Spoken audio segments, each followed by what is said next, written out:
लुकाचे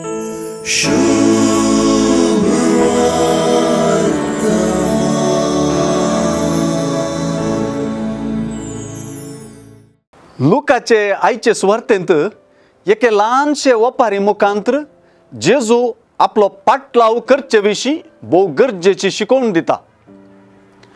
धनिया आनी चाकरा संबंधांत ही शिकवण लुकाच्या जेजून विवरिल्या. धनी तो धनीच आनी चाकर तो चाकरच.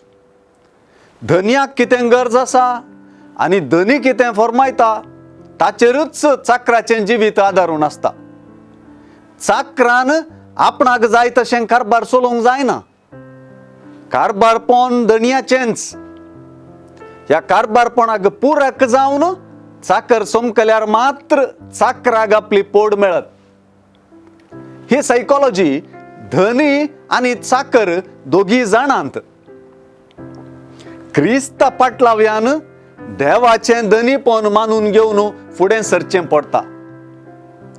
धनीपण केदाळाय देवाचें. हांगासर पाटलाव्यांचें जिवीत चाकरांक सरी केल्लें भोव प्रमुख जाता. सारकें पळयल्यार जेजूस आपलें चाकरपण जियेलो.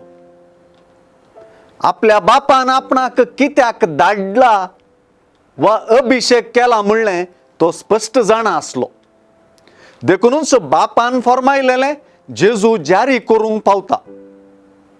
आमचें क्रिस्ता पाटलाव्यांचें चाकरपण जेजूक अनुकरण करच्यांत आपला. जेजू सारको चाकर आपल्या कामांत आनी वावरांत निरंतर मग्न आसून धन्य देवाची सेवा करता. देवाच्याच उतरांनी फरमायिल्ल्या दैविक आदेशांचें पाळप आनी सुवार्तेची जिणी क्रिस्ता पाटलाव्याक एक विंचोवन न्हय बगाने पाळजेच जाल्ली गजाल जाता वा अनिवार्य जाता.